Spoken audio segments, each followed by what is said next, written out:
Tonight in the city, we now know the winter plan to take care of those experiencing homelessness in St. Louis. We know that is a problem that is already so big and widespread in the city, but it is made worse following the May 16th tornado. Our Shoshana Stahl continues our live Team 4 coverage. She's live for us in North St. Louis. Shoshana.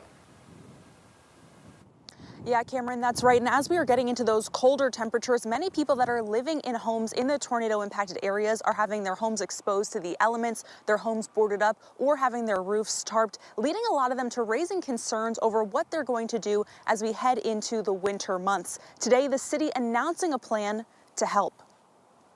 I wasn't going to get blown away by a tornado. Lauren Shriver only moved into his Fountain Park home 3 weeks before the May 16th tornado hit. We had a hole in the roof that could have been patched, and that Saturday that it started raining, well, I had a candle and I started using a bucket, and I was pulling buckets as fast as I could, but it started to rain, and then it was about five 5-gallon buckets a minute.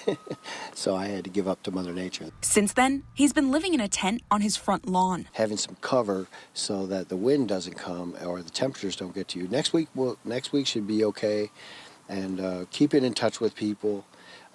I could say that I'm worried about it, but there are some people helping me. On Thursday, Mayor Kara Spencer announcing $13.7 million to help with winter shelter for the unhoused and those whose homes were impacted in the tornado. Success looks like not a single life lost this winter.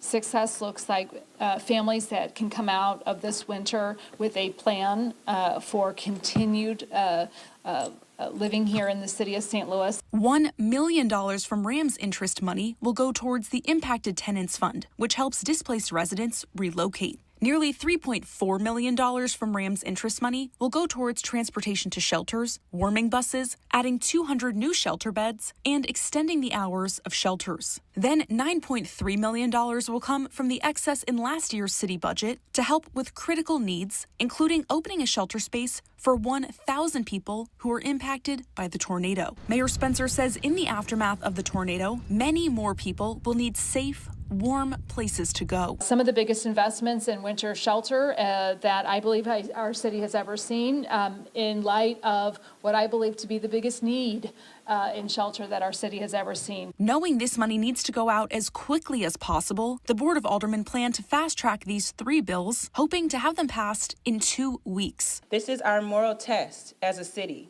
and this test must be urgency, humanity, and action. Shriver is hoping to have a place to stay soon and is optimistic for what this money could do. People are stepping up. It's been very, not just encouraging, but it's been very fulfilling.